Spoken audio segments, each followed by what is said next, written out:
War Pugs. So, today we're going to be checking out something from the operations room.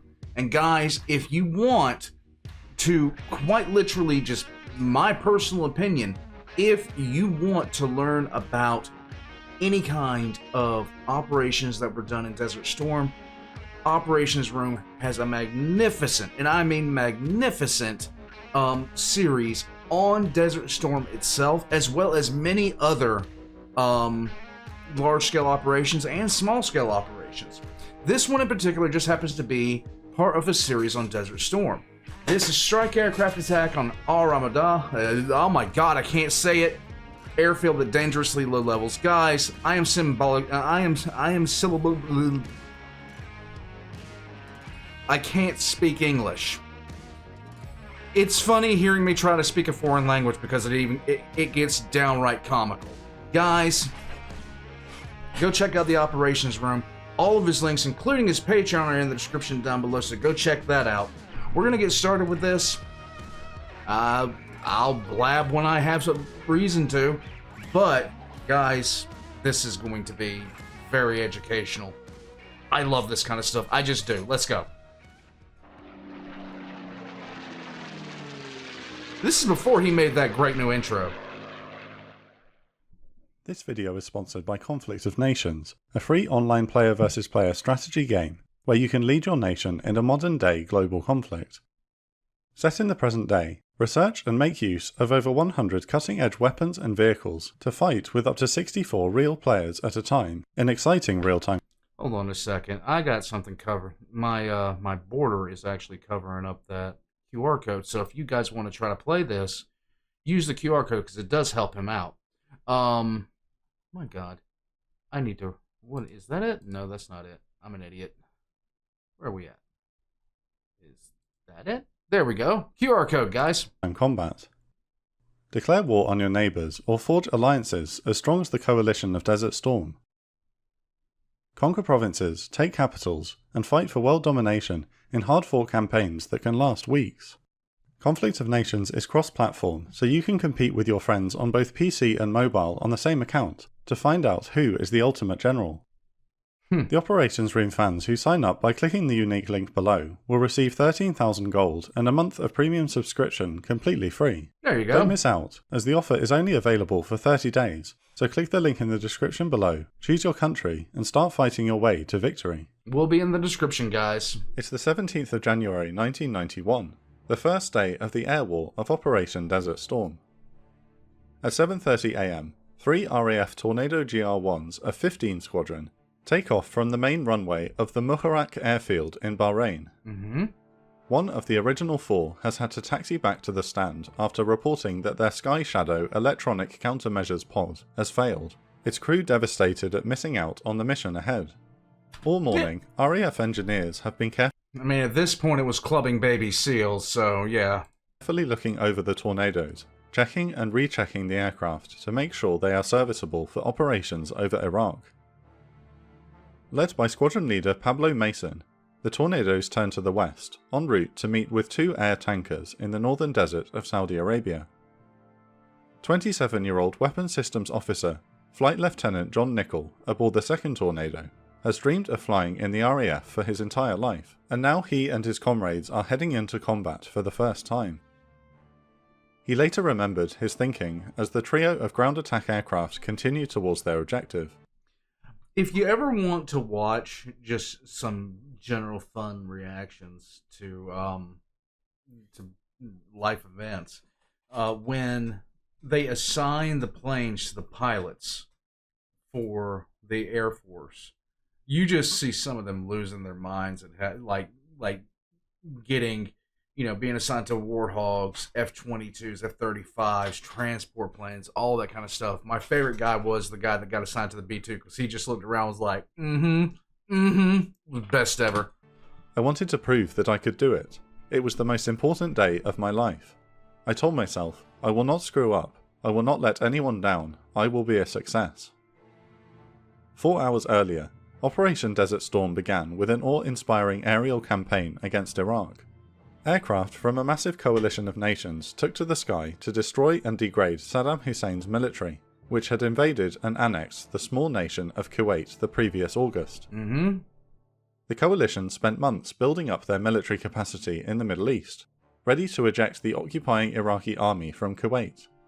Saddam refused to withdraw, and so Desert Storm kicked off at 3:30 am on the 17th of January 1991, and coalition aircraft pounded Iraqi military infrastructure in an overwhelming display of firepower. Squadron And I keep on bringing this up every single time I see something about Desert Storm, especially when I'm watching this, because he presents it so well. If you want to see one of the best military press conferences of all time, General Schwarzkopf's, I don't know how I can pronounce his name, but I can't say other things. But check out General Schwarzkopf's press conference during the Gulf War. It is really, really good. Squadron Leader Mason's trio of Tornadoes are taking part in the second wave of attacks, looking to keep pressure on the enemy. Their target is the Ar Rumaylah Airfield, about 50 miles to the west of the city of Basra within Iraq. The objective is to put the airfield out of commission in preparation for the coming ground invasion to liberate Kuwait.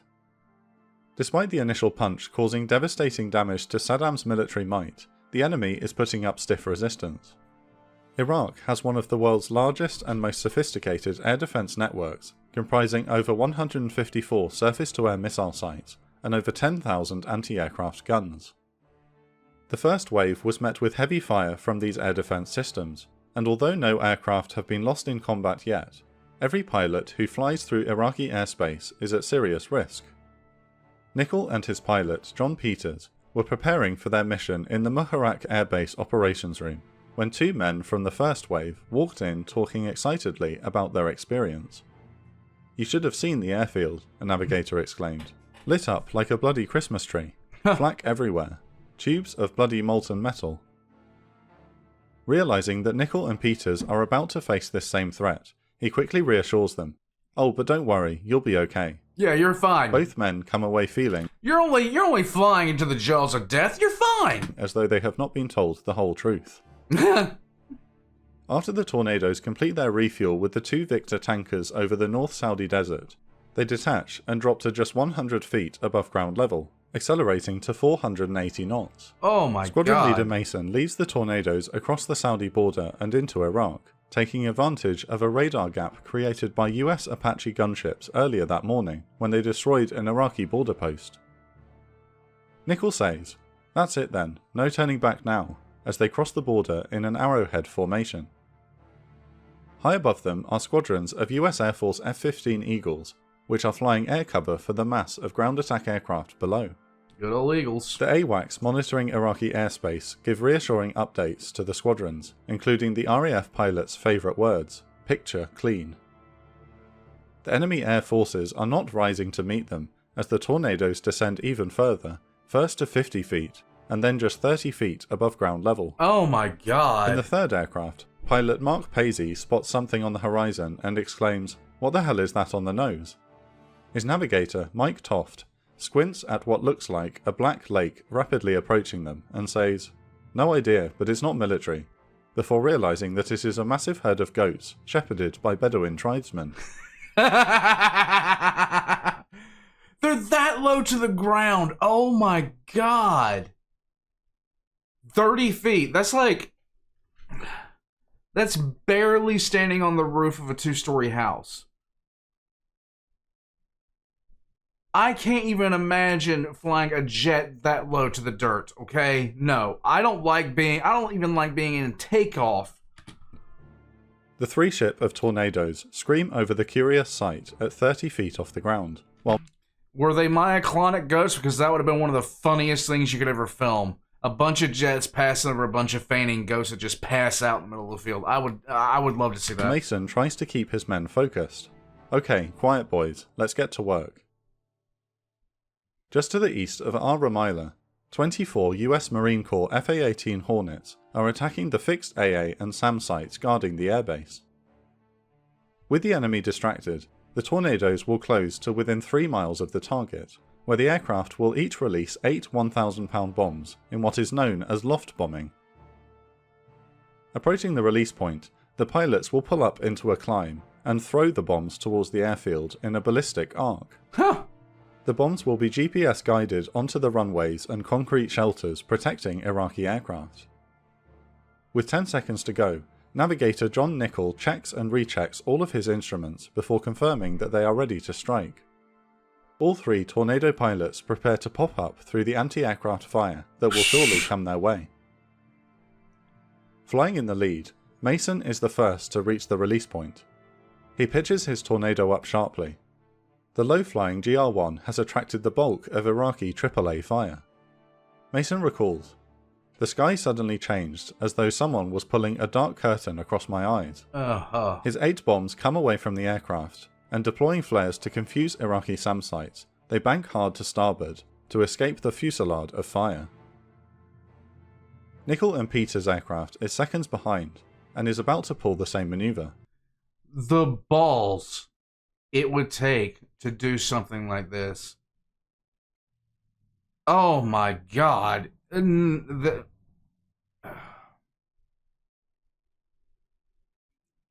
you want to fly a jet?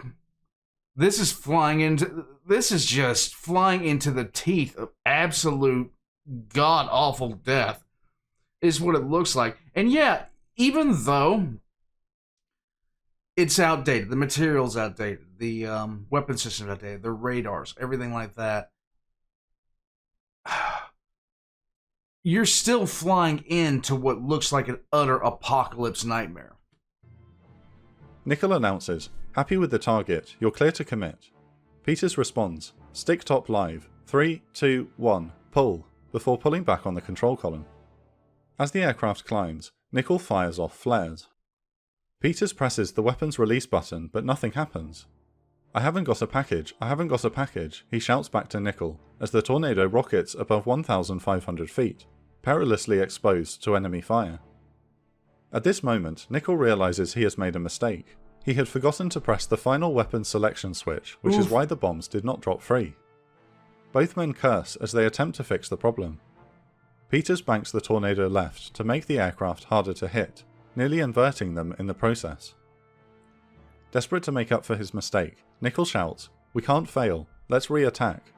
However, he quickly comes to his senses as continuing the attack would put them at greater risk. He changes his mind. "Bugger it, we've got to dump the bombs." The Tornado jettisons its payload over the empty desert as Mason orders them to check in. "We've had a problem." "Don't worry about it," Mason responds. "Just get home." Nichol later recalled, "Despite years of intensive training, I knew in my heart that I'd made a straightforward, terrible mistake." The other aircraft strikes its targets at Ar Rumaylah with fire and smoke erupting from the runways. Peters and Nichol are egressing south on Afterburner when the pilot spots a group of Iraqi soldiers next to a communication site. Peters banks hard right to avoid them when one soldier fires a shoulder-launched SA-14 or Strela SAM at them. The Tornado's threat receiver does not detect the missile, Oh no. and in an instant it impacts the right engine, setting it on fire. "What the hell was that?" Peters shouts as the aircraft nearly tumbles towards the desert. He manages to get a handle on the Tornado and levels it out, but it is severely damaged. He struggles to keep them in controlled flight and orders Nichol to prepare to eject. "I can't hold it." "Don't you bloody well eject," Nichol shouts back. "Just get a hold of it." The Saudi border is less than 100 miles away, and Nichol knows that they stand a better chance of being rescued the further south they get. Yeah. Just when the Tornado is beginning to stabilize, anti-aircraft fire from the ground strikes one of the Sidewinder air-to-air missiles on board and ignites the rocket propellant. Intense flame begins tearing through the wing like a blowtorch while the engine fire spreads and inches closer to the cockpit. Nichols gasps, "We're on fire," to which Peters responds, "I know we're on fire." Realizing that the situation is hopeless, Nichol informs the rest of the formation that they are bailing out before broadcasting their call sign and position on the emergency frequency. With the airframe disintegrating around them, Peters announces, "Prepare to eject. 3, 2, 1. Eject, eject." Both men eject free from the burning Tornado and parachute to the desert floor. Squadron Leader Mason failed to receive their final transmission and tries to contact them. Check in number 2. The only noise he hears is the static hiss of the radio. John Nichol and John Peters are the first RAF airmen shot down during Operation Desert Storm. Both men are quickly captured by the Iraqi military and taken to Abu Ghraib prison in Baghdad, where they're subjected to intense torture for the next month. Their bruised and beaten faces are paraded on Iraqi TV as a propaganda tool during the war. On the 4th of March 1991, they are released and repatriated to the United Kingdom, after Saddam Hussein agrees to withdraw from Kuwait. Nickel will continue to serve in the RAF until 1996, while Peters will retire the following year. Altogether, 39 coalition aircraft are shot down by enemy fire during Operation Desert Storm, and 54 airmen are killed, wounded, or captured. Thanks again to our sponsor Conflict of Nations for supporting this video. Let's talk about this. Okay. These guys, one thing to remember, it's a thing, like, how could you forget to do that? How could you forget to, do the basics of what you're supposed to be doing? What winds up happening in situations like this is adrenaline takes over. And especially with it being their first combat mission. When you're on your first, whenever you come face to face with the enemy for the first time, training, everything like that is supposed to take over, but sometimes it does not. Sometimes it's a jangle of nerves and everything else like that winds up getting the best of you. And that's what happened here. That is what happened here. Okay? I can't fault these guys. I really can't, because does it suck? Yes. Is it the exact opposite of what they wanted to happen? Most certainly. But could it happen to anybody? Oh yeah, it could. Oh yeah, it most definitely could. So I'm not looking down on these guys at all for, not being able, just basically messing up in the face of what they had going on. The bad thing about it is right when this happened. This is something that turned a situation where you were feeling awful about yourself into the worst case scenario. You're shot at and you don't know you've been shot at. Your systems, which you're relying on to tell you that you've been shot at, are silent. And good on him for keeping the plane up for as long as he did. Good on him, good on the pilot for keeping them up for as long as they were. But here's where I'm not going to put this back on for very long, but